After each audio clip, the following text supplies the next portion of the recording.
നമസ്കാരം. മലയാളി വാർത്ത ആനുകാലികത്തിലേക്ക് സ്വാഗതം. നമസ്കാരം.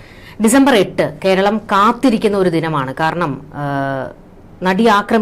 കൊച്ചിയിൽ നടി ആക്രമിക്കപ്പെട്ട കേസുമായി ബന്ധപ്പെട്ടിട്ട് കോടതി നിർണായക വിധി പ്രസ്താവന നടത്തുന്ന ഒരു ദിവസം. കേരളം ഏറ്റവും കൂടുതൽ കാത്തിരിക്കുന്ന ഒരു ദിവസം തന്നെ ആയിരിക്കാം. കാരണം ദിലീപ് എന്ന ഒരു നടൻ ഏറ്റവും പീക്ക് ലെവലിൽ നിന്ന് മൂക്കും കുത്തി താഴെ വീണ ഒരു അവസ്ഥയായിരുന്നു കൊച്ചിയിൽ നടി ആക്രമിക്കപ്പെട്ടതിന് ശേഷം. പിന്നീട് അതിൻ്റെ കേസിൻ്റെ ഓരോ നാൾവഴികൾ എടുക്കുമ്പോഴൊക്കെ വലിയ രീതിയിൽ പ്രതിഷേധങ്ങൾ അതിശക്തമായി ഉയർന്നു. ഒരു പക്ഷേ ദിലീപിനെ ഏറ്റവും കൂടുതൽ ആരാധിച്ചിരുന്നവർ പോലും ഈ പ്രതിഷേധങ്ങളിൽ പങ്കെടുത്തു. പുട്ടുകടയൊക്കെ ആക്രമിക്കപ്പെടുന്ന സംഭവങ്ങളൊക്കെ കേരളം കണ്ടതാണ്. അതിനുശേഷം എത്രയോ അട്ടിമറികൾ, കേരളം പോലും ഞെട്ടിപ്പോകുന്ന ചില വിവരങ്ങളൊക്കെ പുറത്തേക്ക് വരുന്നു. ഒരു വ്യക്തിവൈരാഗ്യവുമായി ബന്ധപ്പെട്ടിട്ടുള്ള ചില കാര്യങ്ങൾ, അത് ഒരു വലിയ രീതിയിൽ ഒരു നടിയെ ആക്രമിക്കുന്നതിലേക്ക് വരെ കടന്നോ? ദിലീപ് ഇത്ര ക്രൂരനാണോ എന്നൊക്കെയുള്ള ഒരുപാട് ചോദ്യങ്ങൾ അയാളെ ആരാധിച്ചിരുന്നവർ പോലും പിന്നീട് ചോദിക്കുന്ന ഒരു സാഹചര്യം ഉണ്ടായി. നാളെ ദിലീപിനെ സംബന്ധിച്ചിടത്തോളം നിർണായകമായ ഒരു ദിവസമാണ്. ഇപ്പോൾ തന്നെ പല ജ്യോത്സ്യന്മാരും പ്രവചനങ്ങളൊക്കെ തുടങ്ങിയിട്ടുണ്ട്. നമ്മൾ ഈ ദിലീപിന്റെ കേസിൽ പലപ്പോഴും കണ്ടിട്ടുള്ളതാണ് ഈ ജ്യോത്സ്യന്മാരുടെ പ്രവചനങ്ങളൊക്കെ. ദിലീപ് കൂളായി പുറത്തു വരുമെന്നൊക്കെയാണ് ജ്യോത്സ്യന്മാര് പറഞ്ഞുകൊണ്ടിരിക്കുന്നത്. ജയിൽവാസം അദ്ദേഹത്തിന്റെ ജാതകത്തിൽ ഉണ്ടായിരുന്നു, അത് കഴിഞ്ഞു എന്നൊക്കെയാണ് പലരും പറയുന്നത്. ശരിക്കും അങ്ങനെ അത്ര എളുപ്പമാണോ ദിലീപിന് നാളത്തെ ഒരു ദിവസം? ഗോപാലകൃഷ്ണൻ, അതാണ് ഔദ്യോഗികമായി ഇപ്പോൾ രേഖകളിൽ എഫ്ഐആറിലുള്ള പേര്. ഗോപാലകൃഷ്ണൻ 85 ദിവസം ഈ കേസിൽ ജയിലിൽ കിടന്ന ആളാണ്. 2017 ഫെബ്രുവരി 17, ആ ദിവസം നമുക്ക് അത്ര പെട്ടെന്ന് മറക്കാൻ കഴിയില്ല. ഫെബ്രുവരി 18 കേരളത്തിലെ മുഖ്യ മാധ്യമങ്ങൾ, പത്രങ്ങളിലായിരുന്നു വലിയ പ്രാധാന്യത്തോടൊരു വാർത്ത വന്നത്. കൊച്ചിയിൽ പട്ടാപ്പകൽ നടി ആക്രമിക്കപ്പെട്ടു. ഒരു വലിയൊരു വാർത്ത, വലിയൊരു ബോംബ് സ്ഫോടനം പോലെ വാർത്ത വന്ന് പതിച്ചത്. ഒരു പ്രമുഖ നടിയെന്ന് വാർത്തകളിൽ പറയുന്നു. ഏതാണ് നടി എന്ന് ഏറെക്കുറെ വ്യക്തമാണ്. എന്താണ് ഈ ആക്രമണത്തിന് പിന്നിൽ? ഇത്തരം അന്വേഷണങ്ങളിലേക്ക് പോലീസ് കടക്കുന്നു. നമ്മൾ അത്ഭുതപ്പെടുത്തുന്ന തലത്തിൽ ഈ കേസിൽ PT തോമസ് ഇടപെടുന്നു. ലാൽ ക്രിയേഷൻസിൻ്റെ ഒരു വാഹനം, ഒരു SUV, അതിൽ ആ നടി അപ്പോൾ ലാൽ ക്രിയേഷൻസിൻ്റെ സിനിമയിൽ അഭിനയിച്ചു കൊണ്ടിരിക്കുകയാണ്. ലാലിനെ അറിയാമല്ലോ, ഒരു പ്രമുഖ സംവിധായകനൊക്കെയാണ്, നടനാണ്. തൃശ്ശൂരിൽ നിന്ന് കൊച്ചിയിലേക്ക് വരികയായിരുന്നു. വൈകുന്നേരം നടി സഞ്ചരിക്കുന്ന വാഹനം, ഒരു SUV, പെട്ടെന്ന് ആലുവയിലെ അത്താണിയിൽ വെച്ച് ഒരു ടെമ്പോ ട്രാവലർ ഈ വാഹനത്തിലേക്ക് കൊണ്ടുവന്ന് ഇടിപ്പിക്കുന്നു. ഈ അപകടം ബോധപൂർവം ക്രിയേറ്റ് ചെയ്തതാണ്. തൊട്ടു പിന്നാലെ പൾസർ സുനി എന്ന ഈ കൊടും ക്രിമിനൽ നേരെ ഈ വാഹനത്തിലേക്ക് ഇരച്ചു കയറുന്നു. പിന്നീട് വാഹനം ഓടുകയാണ്. ഓടിക്കൊണ്ടിരിക്കുന്ന വാഹനത്തിൽ വെച്ച് നടിയെ അതിക്രൂരമായി ആക്രമിക്കുന്നു, പീഡിപ്പിക്കുന്നു. ഈ ദൃശ്യങ്ങൾ പകർത്തുന്നു. ഈ ഒരു സംഭവം നടന്ന് മലയാളക്കര ധരിച്ചു നിൽക്കുന്ന മണിക്കൂറുകളാണ് പിന്നീട് പിറ്റേന്ന്. അതിനടുത്ത ദിവസം കൊച്ചിയിലെ ദർബാർ ഹാളിൽ ഒരു മീറ്റിംഗ്, സിനിമാ പ്രവർത്തകരുടെ നേതൃത്വത്തിൽ ഒരു പ്രതിഷേധ യോഗം ചേരുന്നു. ആ പ്രതിഷേധ യോഗത്തിലേക്ക് വളരെ കനത്ത മുഖവുമായി കടന്നു വരുന്ന മഞ്ജു വാര്യർ വളരെ നടുക്കത്തോടെ പറയുന്നു, ഈ ആക്രമിക്കപ്പെട്ട നടി എനിക്ക് ഏറ്റവും പ്രിയപ്പെട്ടവളാണ്, എൻ്റെ സഹപ്രവർത്തകയാണ്. ഈ ആക്രമണത്തിന് പിന്നിൽ ഒരു ക്രിമിനൽ ഗൂഢാലോചനയുണ്ട്. അന്ന് മഞ്ജു വാര്യരുടെ ആ വെളിപ്പെടുത്തൽ മറ്റൊരു ബോംബ് സ്ഫോടനമാണ്. എന്താണ് ആ ഗൂഢാലോചന? പിന്നീട് കേരളം തിരഞ്ഞത് ആ ഗൂഢാലോചനയുടെ പിന്നാമ്പുറ കഥകളാണ്. ആ ഗൂഢാലോചനയിലേക്ക് മഞ്ജു വാര്യർ വിരൽ ചൂണ്ടിയത് ചില ബോധ്യങ്ങളുടെ അടിസ്ഥാനത്തിലാണ്. മഞ്ജു വാര്യർ, ദിലീപിൻ്റെ ഭാര്യ, അവർക്കിടയിലേക്ക് കടന്നു വന്ന കാവ്യ മാധവൻ എന്ന മറ്റൊരു നടി, കാവ്യ മാധവനും ദിലീപും തമ്മിലുള്ള ബന്ധം, അതായിരുന്നു ഈ സംഭവങ്ങളുടെയൊക്കെ പിന്നാമ്പുറ കഥയെന്ന് പിന്നീട് പോലീസ് സംഘം കണ്ടെത്തുന്നു. അവർ കോടതിയിൽ സമർപ്പിച്ച റിപ്പോർട്ടിലും ഇതിൻ്റെ പിന്നാമ്പുറ കഥയായി പറയുന്നത് മഞ്ജു വാര്യരും ദിലീപും തമ്മിലുള്ള വൈവാഹിക ജീവിതത്തിനിടയിൽ ദിലീപ് കാവ്യ മാധവനുമായുള്ള ഒരു ബന്ധം വരുന്നതാണ് ഒട്ടേറെ പ്രതിസന്ധികൾക്കും പ്രശ്നങ്ങൾക്കും തുടക്കമിട്ടത്. ദിലീപിൻ്റെ ഫോണിൽ മറ്റ് പല പേരുകളിൽ, മീന്, വ്യാസൻ, അങ്ങനെ പല പേരുകളിലാണ് കാവ്യ മാധവൻ്റെ പല ഫോൺ നമ്പറുകൾ ഫീഡ് ചെയ്തിരുന്നത്. അപ്പോൾ എപ്പോഴും ഇങ്ങനെ പല നമ്പറുകളിൽ നിന്ന് മെസ്സേജ് വരും. പക്ഷേ മെസ്സേജ് പെട്ടെന്ന് ദിലീപ് ഒളിപ്പിക്കുന്നു. ഇത് കാവ്യ മാധവനുമായി ബന്ധപ്പെട്ടതല്ല, മഞ്ജു വാര്യരുമായി ഒരുമിച്ച് താമസിക്കുന്ന കാലഘട്ടത്തിൽ ഈ കാവ്യ മാധവൻ്റെ പേരാണ് പല പേരുകളിൽ ഇതിൽ ഫീഡ് ചെയ്തിരിക്കുന്നത്. അപ്പോൾ കാവ്യ മാധവൻ്റെ മെസ്സേജുകൾ എപ്പോഴും പല നമ്പറുകളിൽ നിന്ന് വരും. ഇത് മഞ്ജു വാര്യരുടെ അടുത്ത് വളരെ കഷ്ടപ്പെട്ട് ഒളിപ്പിക്കുകയാണ് ദിലീപ്. അപ്പോഴൊക്കെ മഞ്ജുവിന് സംശയം തോന്നി. പിന്നീട് സിനിമാ സെറ്റിൽ ഒളിഞ്ഞും തെളിഞ്ഞുമൊക്കെ ഇതിനെക്കുറിച്ച് ആളുകൾ പറഞ്ഞു തുടങ്ങി. ഇതും മഞ്ജുവിൻ്റെ ചെവിയിലെത്തി. അങ്ങനെ മഞ്ജുവിന് വലിയ സംശയമായി. ഡ്രൈവർ അപ്പുണ്ണിയെ വിളിച്ച് ചോദിച്ചു. അപ്പോൾ അപ്പുണ്ണിയുടെ മൊബൈലിൽ മറ്റൊരു പേരിലാണ് കാവ്യ മാധവൻ്റെ പേര് സേവ് ചെയ്തിരിക്കുന്നത്. അതിലും മെസ്സേജുകൾ വരുന്നുണ്ട്. അപ്പോൾ ശക്തമായ നിലയിൽ മഞ്ജു വാര്യർ ഈ പ്രശ്നത്തിൽ ഇടപെട്ടു. നേരെ പോയി ഗീതു മോഹൻദാസിനെയും സംയുക്ത വർമ്മയും കണ്ടു. ഇങ്ങനൊരു പ്രശ്നം നിങ്ങൾ അറിഞ്ഞോ എന്ന് ചോദിച്ചു. അപ്പോൾ അവർ ഉത്തരം പറയുന്നില്ല. അവർ ബുദ്ധിപരമായി കുറേ കൂടി ഈ കാവ്യ മാധവനുമായി അടുപ്പമുള്ള മറ്റൊരു നടിയുടെ പേര് പറയുന്നു. ആ നടിയെ മഞ്ജു വാര്യർ പോയി കാണുന്നു.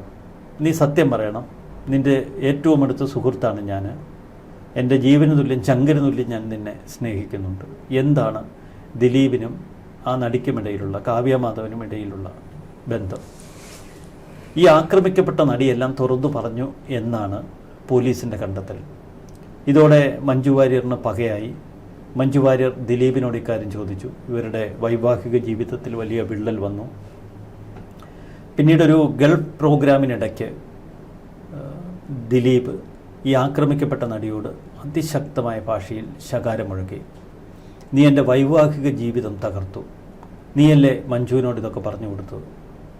അപ്പോൾ ആ നടി പറഞ്ഞു, എല്ലാ തെളിവുകളും അടക്കമാണ് മഞ്ജു തന്നെ സമീപിച്ചത്, അപ്പോൾ തനിക്കൊന്നും നിഷേധിക്കാൻ കഴിഞ്ഞില്ല എന്ന് ദിലീപിനോട് പറഞ്ഞു. ഇതോടെ ദിലീപിന് പകമൂത്തു. മലയാള സിനിമയിൽ എൻ്റെ അനുഗ്രഹമില്ലാതെ ഒരൊറ്റ നടി ഇവിടെ വാഴില്ല എന്നായിരുന്നു ദിലീപ് അതിന് മറുപടിയായി നടിയോട് പറഞ്ഞത്. നടി പോലീസ് സംഘത്തിന് നൽകിയ മൊഴിയിലുണ്ട്. അന്നു മുതൽ തന്നോട് കത്തുന്ന പകയായിരുന്നു ദിലീപിൻ്റെ മനസ്സിൽ. ആ പകയുടെ ആഴം അതൊക്കെ കൃത്യമായി ഈ നടി അന്വേഷണ സംഘത്തിന് മൊഴി നൽകുന്നു. ദിലീപിന് ഈ ആക്രമിക്കപ്പെട്ട നടിയോട് അതിഭീകരമായ പകയുണ്ടായിരുന്നുവെന്ന് മഞ്ജു വാര്യർ അന്വേഷണ സംഘത്തിന് മൊഴി കൊടുത്തു.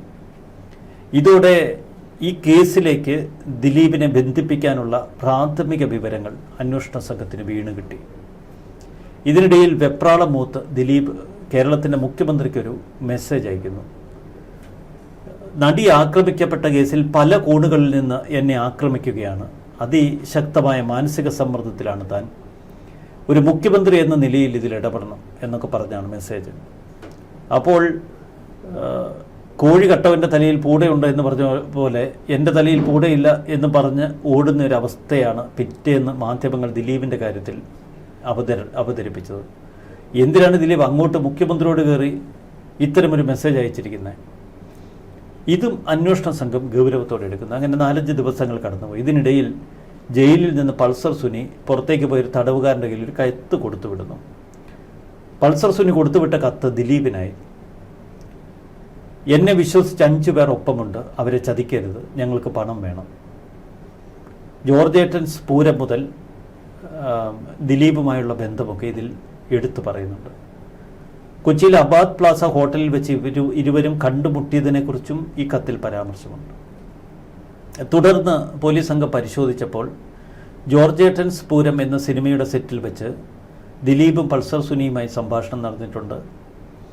പിന്നീട് അബാദ് പ്ലാസ ഹോട്ടലിലെ 401 നമ്പർ മുറിയിൽ വെച്ച് ഇരുവരും കൂടിക്കാഴ്ച നടത്തിയിട്ടുണ്ട്. ഇതോടെ പോലീസ് സംഘം ഉറപ്പിച്ചു ദിലീപിനും പൾസർ സുനിക്കുമിടയിൽ ഒരു ഗൂഢാലോചന നടന്നുവെന്ന്. പൾസർ സുനിക്ക് കുറേ തുക അഡ്വാൻസ് കൊടുത്തതുമായി ബന്ധപ്പെട്ട അന്വേഷണം എത്തിച്ചേർന്നത് കാവ്യ മാധവൻ്റെ ലക്ഷ്യ എന്ന സ്ഥാപനത്തിൽ വരെ. ഇതോടെ പോലീസ് സംഘം കൃത്യമായി ദിലീപിനെ ഉന്നം വെച്ചു. ദിലീപ് അറസ്റ്റിലായി, അഴിക്കുള്ളിലായി. 1-2 അല്ല, 85 ദിവസങ്ങൾ. കേരളം വളരെ ശക്തമായ തലത്തിൽ 2 ചേരിയായി നിന്ന് പരസ്പരം ആരോപണങ്ങളും പ്രത്യാരോപണങ്ങളും ഉയർത്തുന്ന കാലഘട്ടം. ചിലർ പറഞ്ഞു ദിലീപ് ഇത്ര വലിയൊരു ഗൂഢാലോചനയിൽ പങ്കാളിയാകുമോ. മറ്റു ചിലർ ദിലീപിൻ്റെ ഗൂഢാലോചന വ്യക്തമാക്കുന്ന കൂടുതൽ തെളിവുകളുമായി പുറത്തേക്ക് വരുന്നു. ഇതിനിടയിൽ നിരവധി സാക്ഷികളെ കണ്ടെത്തുന്നു. എന്നാൽ അത്ഭുതപ്പെടുത്തിക്കൊണ്ട് അതിൽ 28 സാക്ഷികൾ കൂറുമാറി. ഈ നടി ആക്രമിക്കപ്പെട്ട ദിവസം ഫെബ്രുവരി 17, 2017, ആ ദിവസം താൻ ആശുപത്രിയിലായിരുന്നു എന്ന് തെളിയിക്കുന്ന രേഖകൾ ഇതിനിടയിൽ ദിലീപ് അന്വേഷണ സംഘത്തിന് കൊടുത്തു. പക്ഷേ അന്വേഷണ സംഘത്തിൻ്റെ അന്വേഷണത്തിൽ അങ്ങനെ ഒരു സംഭവമില്ല. ആലുവയിലെ ഒരു ആശുപത്രി ഉടമ ഹൈദർ അലി അദ്ദേഹത്തിന് സഹോദരൻ, അവരെ വിളിച്ച് അന്വേഷണ സംഘം ചോദ്യം ചെയ്തു. ആദ്യം അവർ സമ്മതിച്ചു അന്ന് ദിലീപ് അവിടെ എത്തിയിരുന്നില്ല എന്ന്. പക്ഷെ പിന്നീട് കോടതിയിലെത്തിയപ്പോൾ അവർ മൊഴി മാറ്റി. മലയാള സിനിമാ ലോകത്തെ ഒട്ടുമിക്ക നടീനടന്മാരും തങ്ങളുടെ മൊഴി അടപടലം മാറ്റി. സാക്ഷിമൊഴികൾ സാക്ഷിമൊഴികളിൽ വലിയ അട്ടിമറികൾ നടന്നു. അപ്പോൾ ഇത് ഒരു വലിയ ഭയാനക ബോംബ് സ്ഫോടനമായി കേരളത്തിൽ പതിച്ച ഈ നടി ആക്രമിക്കപ്പെട്ട കേസ് അന്ന് മുതൽ ഏറ്റവും കരുത്തോടെ ഏത് തലത്തിലും അതിനെ സ്വാധീനിക്കാൻ ശ്രമിക്കുന്ന വലിയ ഒരു ശക്തി കേന്ദ്രമായി ദിലീപുമായി ബന്ധപ്പെട്ട കേന്ദ്രങ്ങൾ. ഇപ്പോൾ ചാനൽ ചർച്ചകൾ നടക്കുമ്പോൾ അതിൽ ദിലീപിന് വേണ്ടി വാദിക്കുന്ന വലിയൊരു വിഭാഗം, മറുവശത്ത് കോടതിയിലേക്ക് പോകുമ്പോൾ അഡ്വക്കേറ്റ് രാംകുമാർ, അവർക്കൊപ്പമുള്ള വലിയ അഭിഭാഷക വൃന്ദം. അപ്പോൾ പിന്നീട് നടി ആക്രമിക്കപ്പെട്ട ദൃശ്യങ്ങൾ കോടതിയിൽ സൂക്ഷിക്കുന്നു. ഈ ദൃശ്യങ്ങൾ പോലും കോടതിയുടെ സ്ട്രോങ് റൂമിലിരിക്കുന്ന ദൃശ്യങ്ങൾ പോലും പുറത്തേക്ക് പോയി അതൊക്കെ ആരൊക്കെയോ കണ്ടു എന്നുള്ള ഭയാനകമായ വെളിപ്പെടുത്തലുകൾ, വാർത്തകൾ. കേരളം അക്ഷരാർത്ഥത്തിൽ നടുങ്ങിപ്പോയ സംഭവ പരമ്പരയാണ് ഈ ഒരു വലിയ സ്ഫോടനാത്മകമായ വാർത്തയ്ക്ക് പിന്നാലെ നമ്മൾ കണ്ടത്. ഇവിടെ നമ്മൾ ചിന്തിക്കേണ്ടത് അപ്പോഴത്തെ ആ ഗോപാലകൃഷ്ണൻ്റെ ഒരു തലമാണ്. ഗോപാലകൃഷ്ണൻ എന്ന ദിലീപ് എന്ന ഒരു ചെറിയ മിമിക്രി കലാകാരൻ ഇപ്പോഴും എൻ്റെ ഓർമ്മയിലുണ്ട്. മാവേലി കൊമ്പത്ത് എന്നൊക്കെ പറയുന്ന ഓണക്കാലത്തുള്ള ദിലീപിൻ്റെയും നാദിർഷയുടെയും അമിട്ട് പൊട്ടുന്ന ചിരിപ്പടക്കങ്ങൾ. അങ്ങനെ കൊച്ചിയുടെ ചിരിലോകത്തെ ഒരു ഉദയതാരമായി കടന്നു വന്ന കൊച്ചുപയ്യനായിരുന്നു ദിലീപ്. പക്ഷെ പെട്ടെന്ന് ഈ സൗഹൃദങ്ങളെയൊക്കെ ഒപ്പം ചേർക്കുന്നതിൽ നല്ല ബിരുദമുണ്ട്. ദിലീപ് വലിയ ആഗ്രഹമുള്ള വ്യക്തിയാണ്. കൊച്ചിയുടെ സിംഹാസനം താൻ പിടിച്ചടക്കും, സിനിമാ ലോകത്തിൻ്റെ സിംഹാസനം താൻ പിടിച്ചടക്കുമെന്ന് വളരെ ചെറുപ്പത്തിലെ അടുത്ത സുഹൃത്തുക്കളോടൊക്കെ പറഞ്ഞിരുന്നു. അപ്പോൾ അതുപോലെ തന്നെ ഈ ദിലീപിൻ്റെ ഒരു സൗഹൃദ ആകർഷണ ശക്തി, അതിൽ നാദിർഷ, അന്നത്തെ ആബേലച്ചൻ്റെ ശിഷ്യന്മാർ, ഇവരെല്ലാം കൂടി ചേർന്നു. അതൊരു വളരെ രസകരമായ കൂട്ടുകെട്ടായിരുന്നു. ആ മിമിക്രി ലോകം മാത്രമല്ല, പിന്നീട് കാസറ്റ് ഇറക്കിയൊക്കെ ആയിട്ട് അവർക്ക് അത്യാവശ്യം പൈസ കിട്ടി. പിന്നീട് സിനിമയിലേക്ക് ദിലീപ് വന്നപ്പോൾ അവിടെ ഒരു കൃത്യമായ ഒരു ഇടം ദിലീപിന് കിട്ടി. മോഹൻലാലിനും നമ്മുടെ ജയറാമിനും ഇടയിലുള്ളൊരു സ്പേസ്, ഒരു കുസൃതിയുള്ള ഒരു യുവ നായകനായിട്ട് ദിലീപിനെ കറക്റ്റായിട്ട് പ്ലേസ് ചെയ്യാൻ പറ്റി.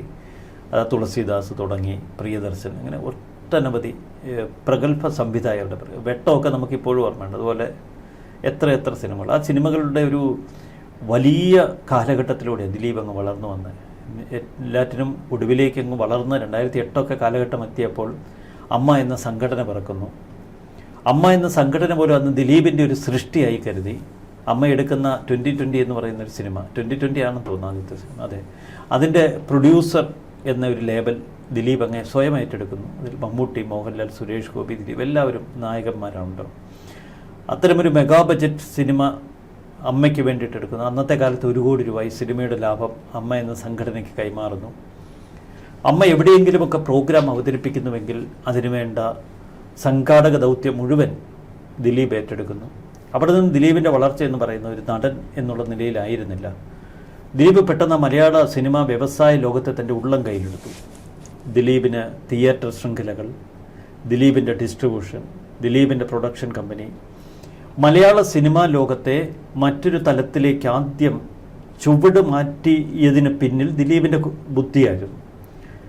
ഒരു നായക നടൻ സിനിമാ നിർമ്മാണത്തിലേക്ക് കടന്ന കാലഘട്ടം, സിനിമാ വിതരണത്തിലേക്ക് കടന്ന കാലഘട്ടം, അന്ന് സിനിമാ ഡിസ്ട്രിബ്യൂട്ടർമാരെയും പ്രൊഡ്യൂസർമാരെയും ഒക്കെ വെല്ലുവിളിച്ചുകൊണ്ടുള്ള ഒരു ജൈത്രയാത്രയാണ് ദിലീപ് നടത്തിയത്.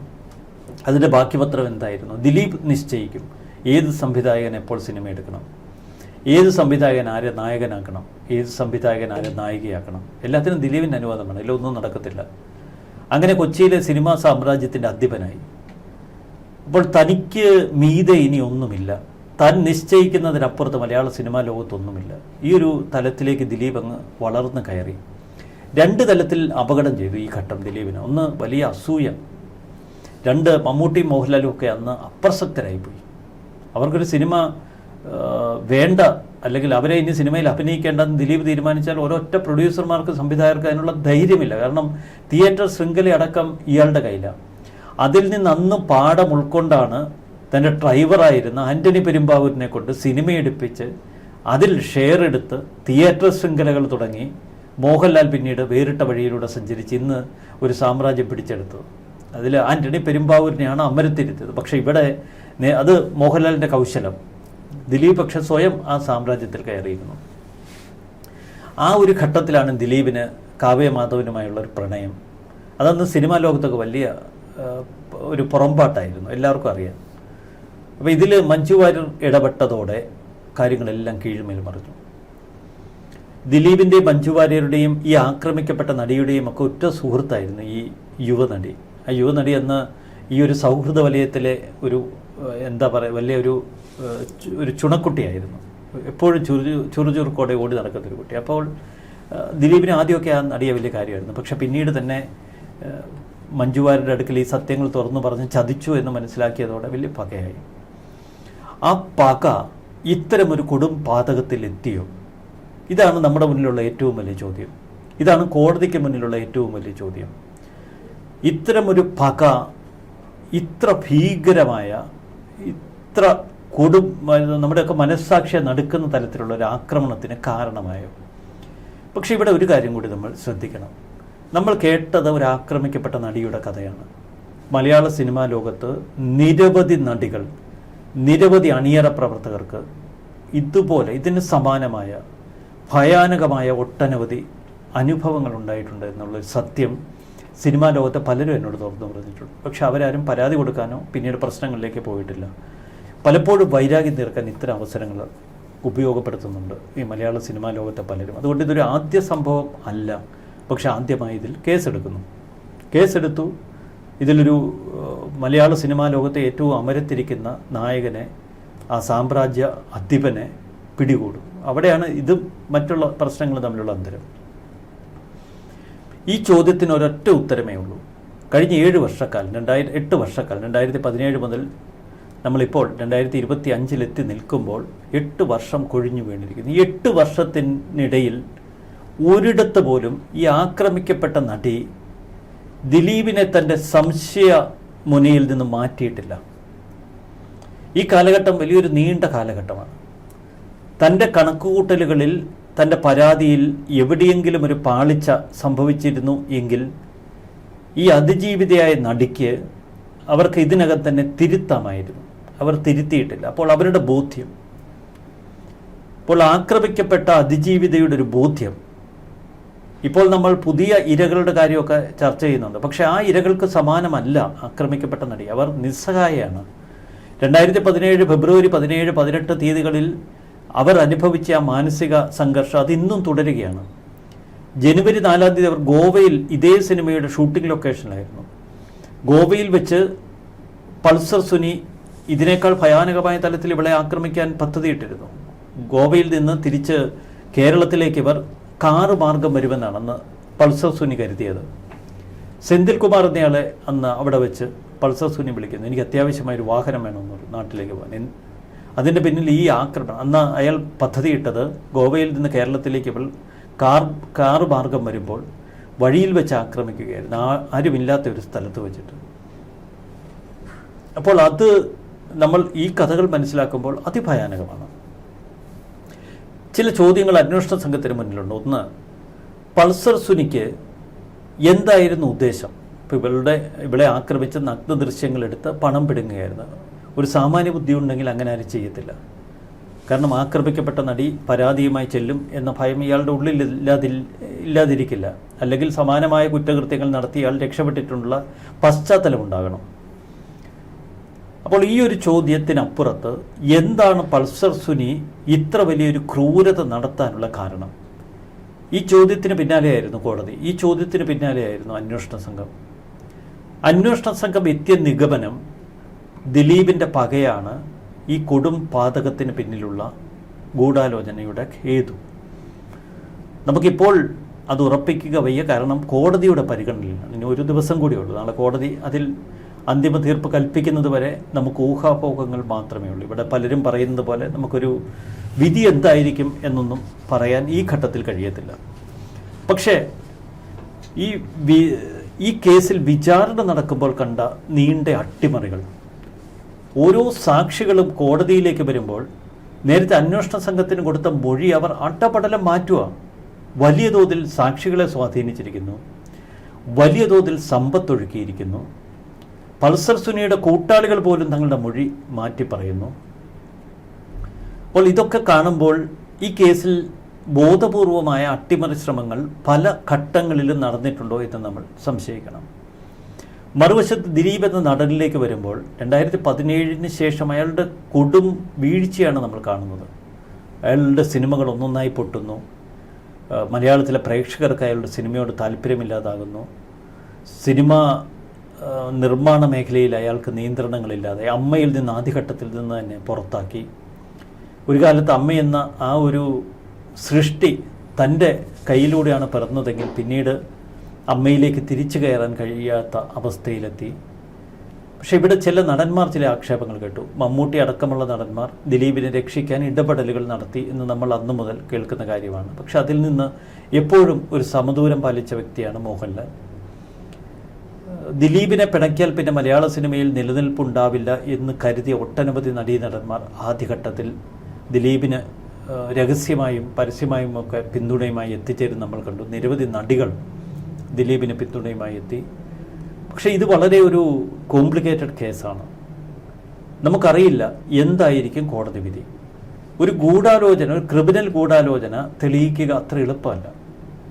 കാരണം പ്രതിയുടെ മൊബൈൽ ടവർ ലൊക്കേഷൻസ് നോക്കി. കാരണം ഇവിടെ ഗൂഢാലോചനയ്ക്ക് ചില ഫോൺ കോളുകളും ഇവർ ഒരുമിച്ച് കണ്ട ചില സാക്ഷിമൊഴികളും മാത്രമേ മുന്നിലുണ്ടാകൂ. പ്രത്യേകിച്ച് കോടതിയുടെ അതൊക്കെ പലതും ദുർബലമാകും, പ്രത്യേകിച്ച് ഇവിടെ സാക്ഷികൾ കൂറുമാറിയ നിലയ്ക്ക്. അതുകൊണ്ട് തന്നെ ഈ കേസിൽ ദിലീപ് രക്ഷപ്പെടുമോ എന്ന് നമുക്ക് ഇപ്പോൾ പറയുക വയ്യ. മറുവശത്ത് ദിലീപ് നിരപരാധിയാണോ എന്ന ചോദ്യം, അതിനും നമുക്ക് വ്യക്തതയുള്ള ഉത്തരമില്ല. കാരണം ദിലീപ് ഇത്ര വലിയ മടയത്തരം കാട്ടുമോ എന്ന് ചോദിക്കുന്നവരേറെയുണ്ട്. ദിലീപ് നിരപരാധിയാണെന്ന് കേരളത്തോട് ഒരു ഘട്ടത്തിൽ വിളിച്ചു പറഞ്ഞത് ആർ ശ്രീലേഖ IPS ആണ്. അവരത് ജയിൽ DGP ആയിരുന്നു. അവർ ആലുവ ജയിലിലെത്തിയപ്പോൾ അവിടെ നിസ്സഹായനായി തറയിൽ കിടക്കുന്ന വളരെ ചുരുണ്ട് മെലിഞ്ഞ് ഉണങ്ങി വളരെ പരിതാപകരമായ അവസ്ഥയിൽ കിടക്കുന്ന ദിലീപിനെ താൻ കണ്ടു. ദിലീപിൻ്റെ മുഖത്തേക്ക് താൻ നോക്കിയ കണ്ണ് നിറഞ്ഞൊഴുകുകയായിരുന്നു. അവൻ നിരപരാധിയാണ് എന്ന് അപ്പോൾ തന്നെ എൻ്റെ ഹൃദയം മനസാക്ഷി മന്ത്രിച്ചു എന്നാണ് ശ്രീലേഖ IPS പറയുന്നത്. ശ്രീലേഖ IPSൻ്റെ ആ വാക്കിൻ്റെ ചുവട് പിടിച്ച് ഒട്ടനവധി പിന്തുണ ദിലീപിന് പിന്നീട് ലഭിച്ചു. അയാളൊരു നിരപരാധിയാണ് എങ്കിൽ എല്ലാം തകർത്തെറിയപ്പെട്ട അയാളുടെ ഇപ്പോഴത്തെ മാനസികാവസ്ഥ എന്തായിരിക്കും എന്നൊക്കെ അന്ന് സമൂഹ മാധ്യമങ്ങളിൽ ചിലർ ചോദിച്ചു. ഒടുവിൽ ദിലീപ് നിരപരാധിയാണോ അല്ലയോ എന്ന ചോദ്യം നമുക്ക് ഉത്തരമില്ലാതെ നമുക്ക് മുന്നിലുണ്ട്. പക്ഷെ ദിലീപിലേക്ക് എത്തുന്ന നിരവധി തെളിവുകൾ അത് ജീവിക്കുന്ന തെളിവുകളായി നമുക്ക് മുന്നിലുണ്ട്. അതിലെ ഏറ്റവും ശ്രദ്ധേയമായ തെളിവ് ഞാൻ പറഞ്ഞതുപോലെ ഇവിടെ ആക്രമിക്കപ്പെട്ട അതിജീവിതയാണ്. അവരെന്തുകൊണ്ട് ഒരിക്കൽ പോലും ദിലീപിനോട് ക്ഷമിക്കാൻ കൂട്ടാക്കിയില്ല? ഇപ്പോൾ ഒരു വിവാഹമോചനത്തിലൂടെ മഞ്ജു വാര്യരെ തൻ്റെ ജീവിതത്തിൽ നിന്ന് അകറ്റി എന്ന് കരുതാം. പക്ഷെ മഞ്ജു വാര്യർ ആദ്യം മുതൽ ഇപ്പോൾ വരെ ദിലീപ് എന്ന മനുഷ്യനെതിരെ തന്നെ തൻ്റെ നിലപാടുമായി നിൽക്കുന്നു. തൻ്റെ മകൾ, തൻ്റെ ചോരയിൽ പിറന്ന മകൾ, അവൾ ദിലീപിനൊപ്പമുണ്ട്. എന്നിട്ടും മഞ്ജു വാര്യർ പിന്നീട് ദിലീപിനോട് ക്ഷമിച്ചതായി നമുക്ക് ബോധ്യം വരുന്നില്ല. ഇവിടെ ചതിക്കപ്പെടലിൻ്റെ ഒരുപാട് വേദനയുടെ കഥകളുണ്ട്. ഏത് ശരി ഏത് തെറ്റ് അതൊക്കെ ഒരു കോടതിയുടെ പരിശോധനയിലേക്ക് വരണം. പക്ഷെ ദിലീപിനെ സംബന്ധിച്ച് നമുക്ക് സമാനതകളില്ലാത്തൊരു വീഴ്ചയാണ് അയാളുടെ വ്യക്തി ജീവിതത്തിൽ സംഭവിച്ചത്. ഇത് പല വ്യക്തികൾക്കുമുള്ള മുന്നറിയിപ്പാണ്. കാരണം അധികാരം മത്തുപിടിപ്പിക്കുമ്പോൾ, സ്ഥാനം മത്തുപിടിപ്പിക്കുമ്പോൾ എന്തും ചെയ്യാം എന്ന അഹങ്കാരത്തിനേറ്റ ഒരു പ്രഹരമായി നമുക്കിതിനെ കാണാം. മറുവശത്ത് നിസ്സഹായി നിൽക്കുന്ന ഒരു അതിജീവിത, പക്ഷേ അവൾ പിന്നീട് ജീവിച്ച് ലോകത്തെ ബോധ്യപ്പെടുത്തി. അതിജീവിതയായി കരഞ്ഞ് തൻ്റെ ജീവിതം തകർക്കാനല്ല, കരുത്തോടെ ജീവിക്കാനാണ് നിങ്ങൾ ശ്രമിക്കേണ്ടതെന്നൊരു വലിയ സന്ദേശം അതിജീവിത കേരളത്തിന് പകർന്നു കൊടുത്തു. പക്ഷെ അതും നമുക്ക് മാതൃകയാണ്. സത്യം ഇതിനിടയിൽ എവിടെയോ ഒളിഞ്ഞു കിടക്കുന്നു. ഇവിടെ നമ്മളിപ്പോൾ ഈ ദിലീപിൻ്റെ ക്യാരക്ടറിനെ കുറിച്ച് പറയുമ്പോൾ പക ഉള്ളിൽ തോന്നിക്കഴിഞ്ഞാൽ അയാൾ വേട്ടയാടുന്ന ഒരു സ്വഭാവം അയാൾക്കുണ്ട് എന്ന് പലപ്പോഴും ഈ ഇൻഡസ്ട്രിയിൽ നിന്ന് തന്നെ തെളിഞ്ഞിട്ടുള്ള ചില കാര്യങ്ങളുണ്ട്. പലരും പറഞ്ഞിട്ടുള്ള അയാൾക്ക് ഇഷ്ടമില്ലാത്ത ഒരു നടന് അവസരങ്ങൾ നിഷേധിക്കുക, അവരെ ഇല്ലാതാക്കാൻ ശ്രമിക്കുക, അവരെ മാറ്റി നിർത്താനുള്ള നീക്കങ്ങൾ നടത്തുക, അത്തരത്തിൽ. പിന്നെ ഏത് സിനിമയിൽ ഏത് നടി വേണമെന്ന് അയാൾ തീരുമാനിക്കുന്നു, അതിന് തയ്യാറായില്ലെങ്കിൽ ആ സിനിമ വേണ്ട എന്ന് തീരുമാനിക്കുന്ന ഒരു ദിലീപ്. അതിനൊക്കെ അപ്പുറത്തേക്ക് തിലകൻ എന്ന ഒരു നടൻ ദിലീപിനെ അങ്ങേയറ്റം വിമർശിച്ച് സംസാരിച്ചിട്ടുണ്ട്. അവൻ സിനിമയിലെ കൊടും വിഷമാണ് എന്നുള്ളൊരു തരത്തിൽ തിലകൻ എന്നൊരു നടൻ സംസാരിച്ചതാണ് ദിലീപിനെ കുറിച്ച്. അപ്പോൾ അത്തരത്തിൽ അയാളോടൊപ്പം വർക്ക് ചെയ്തിരുന്നവർ പോലും അയാൾക്കുള്ളിൽ പക തോന്നിക്കഴിഞ്ഞാൽ അയാൾ വേട്ടയാടും എന്ന് പറയുന്ന ചില സാഹചര്യങ്ങൾ ഉണ്ടായിട്ടുണ്ട്. അല്ല, ഒന്നുമില്ലാതെ ഇത്തരം ഒരു വീഴ്ച ഉണ്ടാകും. ആ ചോദ്യം പലരും ആവർത്തിക്കുന്നു. അതുകൊണ്ട് തന്നെ ഒരുപക്ഷെ ദിലീപിൻ്റെ ഇത്തരം വിഷചിന്തകൾ കൊണ്ടാവാം ഇത്തരമൊരു പതനത്തിൽ അയാൾ എത്തിയത്. അക്കാര്യത്തിൽ സംശയമില്ല. മറുവശത്ത് മറ്റ് ചില ചോദ്യങ്ങൾ കൂടി അവശേഷിക്കുന്നുണ്ട്. ദിലീപ് ഇതിൽ കുറ്റക്കാരനാണ് എങ്കിൽ നിയമത്തിൻ്റെ പഴുതിലൂടെ അയാൾ രക്ഷപ്പെട്ടു പോയാൽ, സാക്ഷികളുടെ കൂറ് മാറ്റി അയാൾ രക്ഷപ്പെട്ടു പോയാൽ അതൊരു തെറ്റായ സന്ദേശം പകരില്ലേ? ദിലീപ് തൻ്റെ പകയുടെ ഇരയാക്കുകയായിരുന്നു ആ നടിയെ. വളരെ ശ്രദ്ധേയമായ ചോദ്യമാണ്. പക ഉള്ളിൽ കത്തിയാളുന്ന ഒരാൾക്ക് തീർച്ചയായിട്ടും ഇത്തരം വൈരാഗ്യങ്ങൾ ഉദിക്കാം, ഇത്തരം കൊടും പാതകങ്ങളുടെ ചിന്ത മനസ്സിൽ പേറി നടക്കും. എനിക്ക് വ്യക്തിപരമായി ഒരു പക നേരിടേണ്ടി വന്നിട്ടുണ്ട്. അത് ഞാൻ പിന്നീട് എന്താണെന്നത് ബോധ്യമാക്കിക്കൊള്ളാം. കാരണം എനിക്ക് മാത്രമല്ല, ഒട്ടനവധി മാധ്യമ പ്രവർത്തകർക്ക് ഈ കേസിൻ്റെ തുടക്ക കാലഘട്ടത്തിൽ ഇതൊക്കെ പക ഉള്ളിൽ നീറി നിൽക്കുന്ന കാഴ്ചകളാണ്. അപ്പോൾ ആ പകയിൽ നിന്ന് തന്നെ ആവാം ഈ ഗൂഢാലോചനയും അതിലപ്പുറത്ത് ഈ കൊടും ക്രൂരതയും ഒക്കെ നടന്നു. പക്ഷെ ഇവിടെ ഒരു സംശയത്തിൻ്റെ ആനുകൂല്യം ദിലീപ് അർഹിക്കുന്നുണ്ട്. കാരണം ഇത്തരമൊരു മഹാക്രൂരത നടത്തിയ പൾസർ സുനി ഇത്തരം പല വേട്ടകൾ നടത്തിയതിൻ്റെ കഥകൾ പിന്നീട് നമ്മൾ കേട്ടു. മുകേഷ് ഒരു വെളിപ്പെടുത്തൽ നടത്തിയിരുന്നു. മറ്റ് മലയാളത്തിലെ പ്രമുഖരായ ചില നടന്മാർ സമാനമായ ചില, എനിക്ക് തോന്നുന്നു മേനക സുരേഷ് കുമാർ അല്ലേ, സുരേഷ് കുമാറിലെ ഒരു വെളിപ്പെടുത്തൽ നടത്തി. അങ്ങനെ നിരവധി പേർ ഇൻഡസ്ട്രിയിലുള്ളവർ ഇവൻ്റെ ഒരു വലിയൊരു ക്രിമിനൽ മുഖം തുറന്നു കാട്ടിയിരുന്നു. ഇത്ര വലിയ ക്രിമിനലാണെങ്കിൽ ഈ മലയാള സിനിമാ ലോകം എന്തിനാണ് ഈ ക്രിമിനലിനെയും ചുമന്നുകൊണ്ട് ഇങ്ങനെ നടത്തുന്നത്? അപ്പോൾ അവർക്കൊക്കെ ചില കൊട്ടേഷനുകൾ ഏൽപ്പിക്കാൻ ഇയാളെ പോലുള്ള ക്രിമിനലുകൾ മലയാള സിനിമാ ലോകത്തുണ്ട് എന്നല്ലേ അതിൽ നിന്ന് വ്യക്തമാകുന്നത്. ഇയാളൊരു ക്രിമിനലാണെന്ന് ബോധ്യമുണ്ടെങ്കിൽ ഒരിക്കൽ പോലും ദിലീപ് ഇയാളോട് സംസാരിക്കാൻ പോലും പാടില്ല. പക്ഷെ പിന്നെ എന്തിനാണ് ഇയാളുമായി കൂടിയാലോചനകൾ നടത്തിയത്? അപ്പോൾ അവർക്ക് ഇഷ്ടമില്ലാത്ത ശത്രുക്കളെ നിഗ്രഹിക്കാൻ ഇത്തരം ക്രിമിനലുകളെ അവർ ഉപയോഗപ്പെടുത്തി. മറുവശത്ത് എൻ്റെ സ്വാഭാവിക സംശയം ഇതാണ്. കൊടും ക്രിമിനലായ പൾസർ സുനി ദിലീപിൻ്റെ തലയിൽ ഈ കേസ് ആ കത്തിലൂടെ കെട്ടിവെക്കാൻ ശ്രമിച്ചതാണ്. അതല്ല എന്നുണ്ടെങ്കിൽ അത് അന്വേഷണ സംഘം തങ്ങളുടെ അന്വേഷണത്തിൽ ശക്തമായ തെളിവുകളോടെ കോടതിക്ക് മുന്നിൽ ഹാജരാക്കിയിരിക്കാം. നാളെ കോടതി വിധി വരുമ്പോൾ അക്കാര്യത്തിൽ നമുക്കൊരു സ്ഥിരീകരണം ലഭിക്കും. മറ്റൊരു കാര്യം ചോദിക്കാനുള്ളത്, ഇതിനു മുൻപ് ഈ കേസിൻ്റെ നാൾവഴികളൊക്കെ നടക്കുന്ന ഒരു സമയത്ത് തന്നെ ഒരു വലിയ ഭക്തിമാർഗത്തിലേക്ക് നീങ്ങുന്ന ഒരു ദിലീപിനെ നമ്മൾ കണ്ടു. ഈ ജഡ്ജി അമ്മാവൻ ക്ഷേത്രത്തിലേക്ക് പോയി പൂജകൾ നടത്തുന്നു, മറ്റ് നിരവധി ക്ഷേത്രങ്ങളിലേക്ക് പോകുന്നു, പൂജകൾ നടത്തുന്നു. അത്തരത്തിലുള്ള ഒരു ചെയ്ത തെറ്റിന് വേണ്ടി മാപ്പ് പറയാൻ പോകുന്നതാണോ, നിനക്കൊന്നും ഒരു കാലത്തും മാപ്പ് കിട്ടില്ല എന്നൊക്കെ പറയുന്ന വലിയ രീതിയിൽ അയാളെ വിമർശിച്ചുകൊണ്ടുള്ള സോഷ്യൽ മീഡിയ സൈബർ അറ്റാക്കുകൾ അയാൾക്ക് നേരെ ഉണ്ടാകുന്നു. അപ്പോൾ അത്തരത്തിൽ അയാൾ ഈ ഒരു രീതിയിലേക്കൊക്കെ മാറിയത് ഒരു ഏറ്റുപറച്ചിലാണോ? പട്ടുകുഴിയിൽ വീണവൻ ഏതൊരു കച്ചിത്തുരുപ്പിലും കയറി പിടിക്കുമല്ല. അത് തന്നെയാണ് ജഡ്ജി അമ്മാവിൻ്റെ പുറമിൽ പറ്റുന്ന അമ്പലങ്ങളിലൊക്കെ എങ്ങനെയെങ്കിലും ഒന്ന് രക്ഷപ്പെട്ട് പുറത്തു വരണമല്ലോ. ഏത് വിധേനയും രക്ഷപ്പെടാനുള്ള ദിലീപിൻ്റെ ഒരു തത്രപ്പാട് നമ്മളിതിൽ കാണണം. അതുതന്നെയാണ് ഈ ഓട്ടപ്പാച്ചിലിനിടയിൽ നമ്മൾ പലപ്പോഴും കണ്ടത്. എന്തായാലും ഒരു കേസിൽ ഒരു ശക്തനായ ഒരു പ്രതി അയാൾ രക്ഷപ്പെടാൻ വേണ്ടി കാണിക്കുന്ന എത്ര തത്രപ്പാടുകൾ നമ്മൾ ഈ കേസിൽ കണ്ടു. അതാണ് ഈ കേസിലെ ഏറ്റവും ഒരു ഹൈലൈറ്റും. നാളത്തെ വിധി അതിനുവേണ്ടി നമുക്ക് കാത്തിരിക്കാം. എന്തായാലും ദിലീപിൻ്റെ കേസിൽ ഏറ്റവും നിർണായകമായ ഒരു ദിവസമാണ് നാളെ. അയാൾക്ക് തിരിച്ചടിയാണെങ്കിലും അല്ലെങ്കിൽ അയാൾക്ക് ആശ്വാസമാകുന്ന ഒരു വാർത്തയാണെങ്കിൽ കൂടിയും, ആകുന്ന ഒരു വാർത്തയാണെങ്കിൽ അതിനെയും ഒരു വിഭാഗം എതിർക്കുകയും മറ്റൊരു വിഭാഗം അതിനെ പൂർണ്ണമായി അംഗീകരിക്കുകയും ചെയ്യുന്ന ഒരു രണ്ട് വിഭാഗമായി ഇവിടെ ദിലീപിൻ്റെ ഈ ഒരു കേസിൽ ഇവിടുത്തെ കേരള സമൂഹം മാറിയിട്ടുണ്ട്. എന്തായാലും നാളത്തെ ആ ഒരു വിധി കേരളം മുഴുവൻ ഉറ്റുനോക്കുകയാണ്. കൂടുതൽ ചർച്ചകളുമായി കാണാം. നമസ്കാരം. നന്ദി. നമസ്കാരം.